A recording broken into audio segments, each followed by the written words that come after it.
دوستو، شہر بے مثال لاہور کو شعر و ادب کے فروغ، خصوصاً اقبالیات کے حوالے سے جانا پہچانا جاتا ہے۔ یہاں ادبی تنظیموں نے جہاں گزرے زمانوں کی ثقافت، علمی وقار اور دینی تشخص سے متعلق اہل علم و فضل سے مکالمہ کیا ہے، وہاں زندہ ادیبوں اور شاعروں کو یہ مواقع فراہم کیے ہیں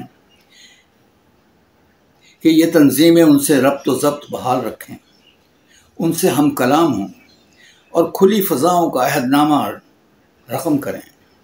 چنانچہ مختلف تنظیموں میں فکر اقبال فورم سر فہرست ہے، جس میں لاہور اور دوسرے شہروں کے ادب پرور افراد ہر دم سرگرم عمل رہتے ہیں۔ گزشتہ دنوں جہلم میں فکر اقبال فورم کا یادگار اجتماع ہوا۔ المرکز میں چودھری محمد الیاس کی صدارت میں تقریب ہوئی، جس کا اہتمام زرغون گل جیسے اقبال شناس نے کیا۔ مقامی ادیبوں اور شاعروں کی یادگار محفل برپا ہوئی۔ لاہور سے توقیر شریفی، صغیر احمد، علی صدف، ضیاء حسین، افضل پارس، پروفیسر فرخ محمود اور خاکسار نے شرکت کی۔ اسی دن لال حویلی کالا گجرا میں دوسری تقریب ہوئی، جو چودھری الیاس نے وہاں بھی مہمانوں کا استقبال کیا۔ فکر اقبال فورم کو فعال رکھنے میں ان کا کردار قابل تحسین ہے۔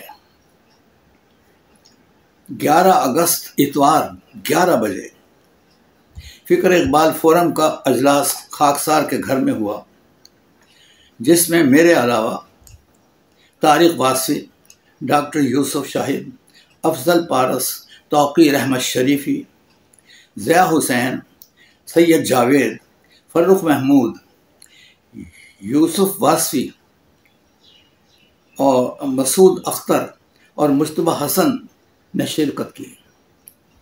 اس اجلاس کا مقصود یہی تھا کہ ہم تعلیمات اقبال کی ترسیل کا اہتمام کریں اور تعلیم یافتہ افراد کو اپنا ہمنوا بنائیں۔ ڈاکٹر یوسف شاہد، جنرل سیکرٹری اقبالیات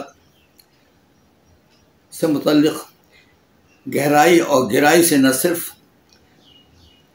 مطالعہ کرنے کا اعزاز حاصل کر رہے ہیں، بلکہ وہ ترسیل فکر اقبال میں کمال مہارت رکھتے ہیں۔ اراکین فکر اقبال میں مسلسل اضافہ ہو رہا ہے۔ ہم دوسرے شہروں میں بھی اس تنظیم کی شاخیں بنانے کا جتن کر رہے ہیں۔ یوم آزادی قریب ہے۔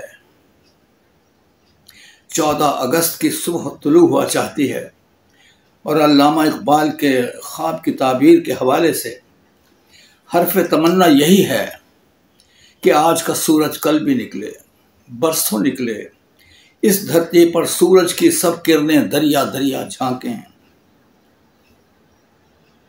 آتے جاتے موسم اپنے رنگ جمائیں، ہم رہ جائیں یا مٹ جائیں، مستقبل کے بچوں کی معصوم ادائیں آنے والی صدیوں کی زرتار قبا پر نقش بنائیں، میرے وطن کی دوشیزائیں قوس قزح کی انگڑائی کا حسن چرائیں، جھولا جھولیں پینگ بڑھائیں، پاک وطن کے پاک سپاہی سینہ تانے، سرحد سرحد ہر خطرے پر کان لگائے پہرا دیں گے، صدیوں بعد بھی سرخ لہو سندور بنے گا، پاک زمین کی مانگ سجے گی، آنے والی نسلوں کے چہروں پہ سورج لکھا ہو۔